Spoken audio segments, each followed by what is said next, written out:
Linda-Thorson, aka Rosemary King, gave us her tongue-in-cheek views on how Emerdale has evolved. Emerdale has gone through a lot of changes in its formation and what people who have seen it right from the beginning. And when it was Emerdale Farm, and there were more pigs. That's right, you moved from the farm into a more residential sort of setting. Yes, we have, but the thing is that it remains unique as a soap because we do so much outside. I mean, my character rides, horses. I have a stable.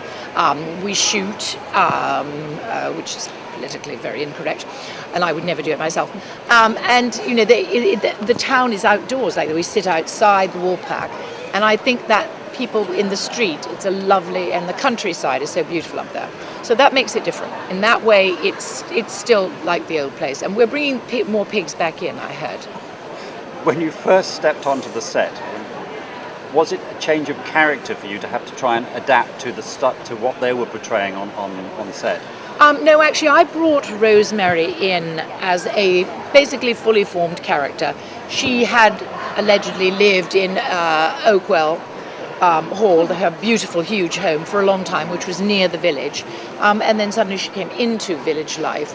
But really, I think she's interesting as a character because she's a contrast to everyone else in Emerdale. So what you see is somebody who comes into it and everyone reacts differently. So it's changed the people on the show. It's part of a class conflict. Well, she's got lots of money and she's, she's not, new money. There's some old money there, not exactly aristocracy, but there's been money around for a long time. She's well heeled. Was it difficult for you personally to move into that part? Well, I thought about who she was a lot, and I think what I wanted to do is not just make her a bitch. I wanted her to have a lot of different levels, and I think now she's a very loving mother. As it turned out, she didn't kill her husband, Tom King, and she misses him. She loved him. She didn't marry him for the money. She really adored the guy.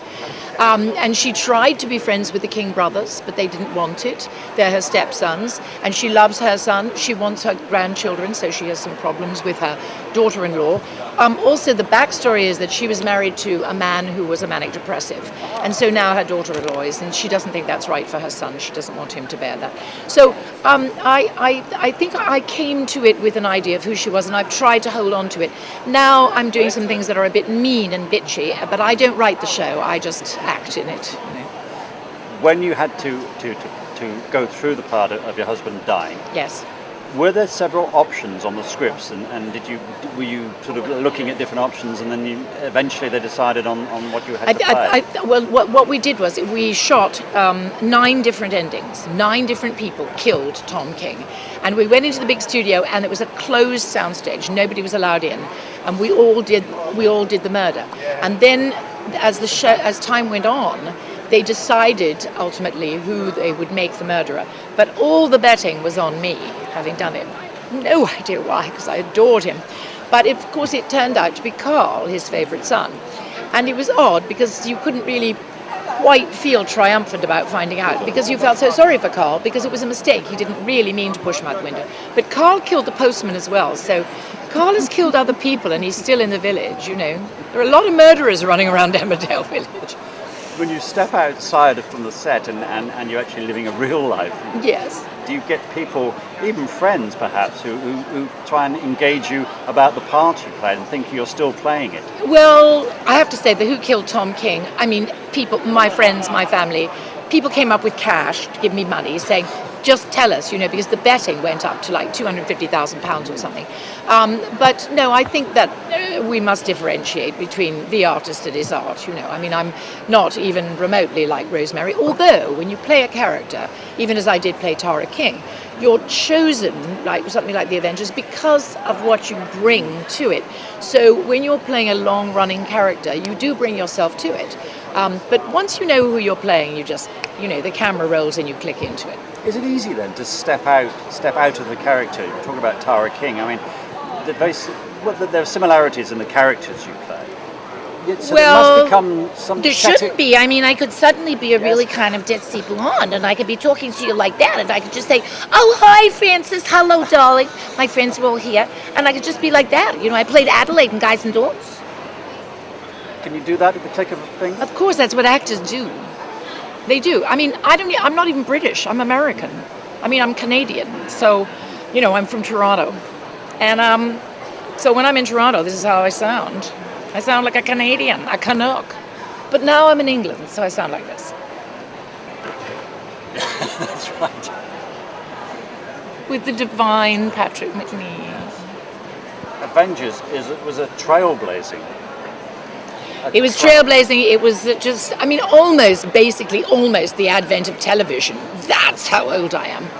And I mean, the series was like nothing else. Man and woman were equal. She was very strong. She did a lot of physical stuff. It was a slight send-up of the establishment. Long before we thought about terrorism, we had Mother, who was in the Tara King episodes, who was sort of the M character.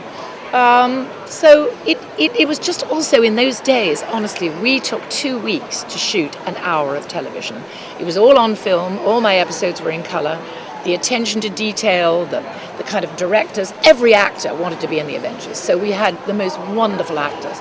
It was just a magical time. I mean, now we shoot Emerdale, we're shooting half an hour of television a day. It's on every day except Saturdays. So it was a very amazing time to have all that time to make. It was like a little feature film, each one.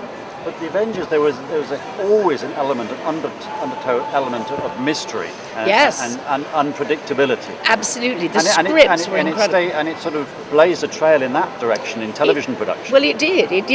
Not only relationships, which then you went on to have things like Moonlighting, Bruce Willis and Sybil Shepherd, but it also was this, where was it? Where were we? Nothing was impossible. And yet we caught all the villains without violence. Guns were never shot. Patrick had the steel rim in his bowler hat, and we had these, and the umbrella was the sword. But it was very witty. There was a look at espionage and the whole spy vogue, which was huge in the 60s, was handled with, there were very, very funny elements of the script. They were great writers. And it started, every other series that followed basically took from that. What was Patrick like to work with?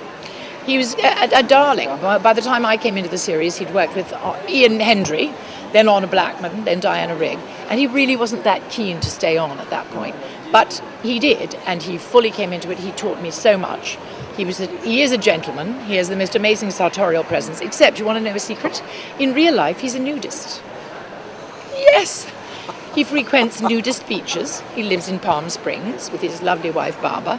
And he's 83, still hasn't lost a hair on his head. But I adored working with Patrick. He was the best person to be with because he was, almost fatherly, avuncular. He looked after me. And yet, I think Tara made John Steed very sexy because she was in love with him. I played it as if I was in love with him. So it brought something different in Patrick. It brought something very masculine and romantic out in him. A lot of people will be glad to know that Patrick is still alive, given that in the James Bond performance, he died. Yes. No, he is alive and well and living in Palm Springs. And he's a terrific old man, and his son has just recorded his life story on tape. So we'll have the definitive Patrick Macnee life story about his life as John Steed. That will be coming out. It's been a pleasure talking to you. Thank you very much indeed for talking to us on 24/7 television.